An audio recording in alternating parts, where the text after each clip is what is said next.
देखते हैं। हमारी जो टीम है वो तमाम वैज्ञानिक रिसर्च के आधार पर जो अनुमान लेकर के आई है वो ये है कि हम जनरल कैटेगरीज के लिए ये मान के चल रहे हैं कि इस बार यानी कि 2022 में जो अनुमान है वो 92 से लेकर के 95 सवाल तक होंगे। अगर आप जनरल कैटेगरी में आ रहे हैं, हमने इसका उत्तर आपको दे दिया है, बहुत ही आसान तरीके से उत्तर हमने आपको प्राप्त कर दे दिया है।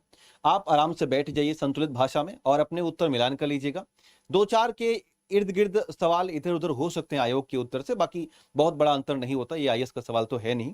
तो यहाँ पर 92 से 95 अगर आपका है तो आप जनरल में है, तो ये एग्जामपुर की तरफ से हम सभी पूरी टीम की तरफ से ये एक अनुमान आंका गया है। अगला ओबीसी का, चूंकि बहुत ज्यादा फर्क होता नहीं है, 1-2 नंबर का ही फर्क होता है, हमारी पूरी टीम की तरफ से जो आंका गया अनुमान वो है 91 +-1 के तौर पर 90 भी हो सकता है या हो सकता है ये भी 92 चला जाए। तो खैर, इसके अलावा ईडब्ल्यूएस जो इकोनॉमिकल वीकर सेक्शन के लोग हैं, ऐसा देखा गया कि कई सालों से इसके हालांकि कई साल जब से आया है ये, तब से लेकर के अभी तक अनुमान नीचे ही गए हैं। तो इस बार अनुमान ये है कि 88 और +-2 यानी कि 90 भी हो सकता है या हो सकता है 85, 86, 87 भी चला जाए, यानी कि +-2 का एक आंकड़ा लेकर के हम चल रहे हैं। इसके अलावा जो एससी कास्ट के लोग हैं उनका आंकड़ा थोड़ा कम होता है, इस बार भी कम है लेकिन थोड़ा सा उठा हुआ है, और 84 +-1 का आंकड़ा हम अनुमानित कर रहे हैं। इसके पीछे जो वजह है वो भी जान लीजिए, जो हमने वजह निकाली है उनको आइए देखते हैं।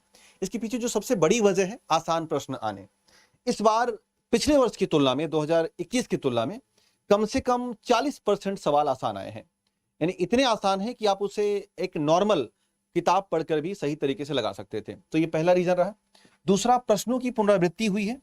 हम 21 की तुलना में अगर 22 की बात करें तो 22 में रिपीटेड प्रश्न ज्यादा आए हैं, यानी कि अगर आपने पिछले साल के 7-8 साल के अगर सवाल लगाए हैं तो उन्हीं से आप मान के चलना इस बार भी सवाल फंस गए हैं। सर बताना कुछ चाहेंगे? मतलब सर लगभग मुझे लगता है कि 30% सवाल रिपीट हुए हैं। 30% सवाल आपके, चाहे वो आपका जीएस हो, हर किसी में, चाहे वो आपका सी सेट हो, इवन नंबरिंग भी सेम रही है। तो ऐसे में यही फायदा होता है, और आपके इस परिवार ने ये काम करवाया था पिछले 5 साल के पेपर में सर, हम लोग सबने करवाए थे। हमने एनालिसिस कर और लगभग भाषा भी चेंज नहीं करी है। मैं इनसे हमेशा एक बात कहता हूँ, स्ट्रेटेजी पे काम करो सर, यही होती है स्ट्रेटेजी। यही है कि पुराने सवाल हल करिए। एग्जैक्ट, हर बार चिल्लाते हैं हम लोग, सिलेबस और क्वेश्चन से बढ़कर कोई अच्छा दिशा निर्देशक नहीं हो सकता है।